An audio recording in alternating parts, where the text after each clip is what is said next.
sinasabing ano, madali ang trabaho namin. Tanyo, babae rin ni engineer nagsisurvey dito, ang galing.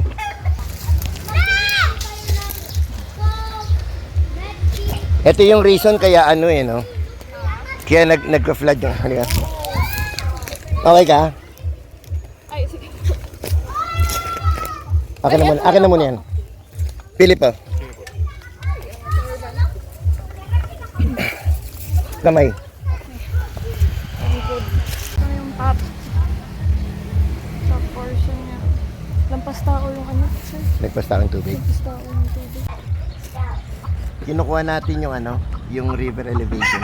Kasi nung nagkaroon ng baha rito, nung tumaas, bumagsak yung mga pader niyan. So magde-design tayo ng sheet pile. Kung gaano kalalim, gaano kataas ang sheet pile na gagamitin. So nagsusurvey tayo hanggang dulo.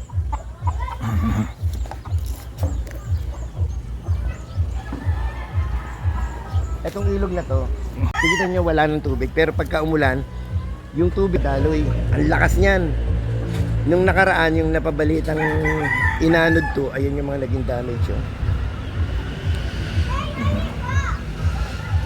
Ang tubig na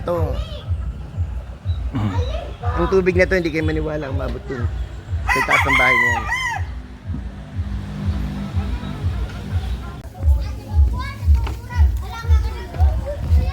Aakit tayo rito.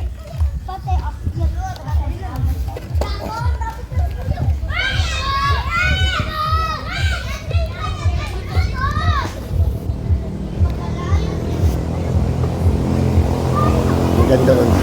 Yun yung ano, ilog. Maliit nga. Maliit nga yung ilog niya. Ayun lang.